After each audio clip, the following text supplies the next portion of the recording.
जी हाँ दोस्तों, ये रिश्ता क्या कहलाता है कि अपकमिंग ट्रैक में कहानी एक नया मोड़ लेने जा रही है। अब अरमान को अपनी गलती का पूरा एहसास हो चुका है। उसे समझ आ गया है कि उसने सिर्फ एक नहीं बल्कि कई जिंदगियों के साथ नाइंसाफी की है। इसलिए वह अब अपनी गलती को सुधारने के लिए एक बड़ा कदम उठाने वाला है।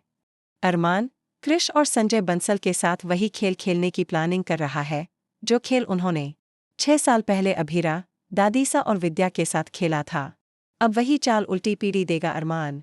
वह पोतदार फार्म और पोतदार हाउस की पूरी प्रॉपर्टी दादीसा के नाम ट्रांसफर करने का फैसला करता है ताकि दादीसा, अभीरा और विद्या को उनका हक मिल सके और उनके जीवन की सारी परेशानियां खत्म हो जाएं।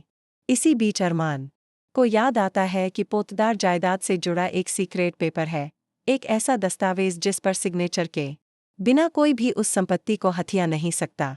तभी उसे समझ आता है कि क्रिश और संजय बंसल का गेम अब खत्म हो गया है।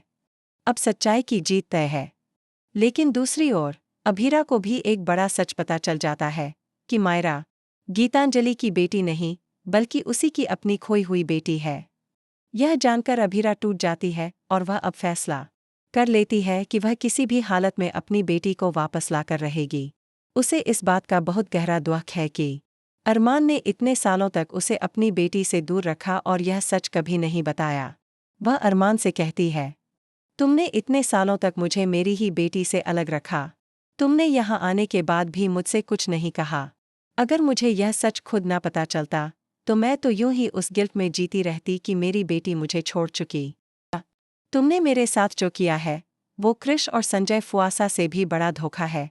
अभीरा की यह कड़वी बातें सुनकर अरमान पूरी तरह टूट जाता है।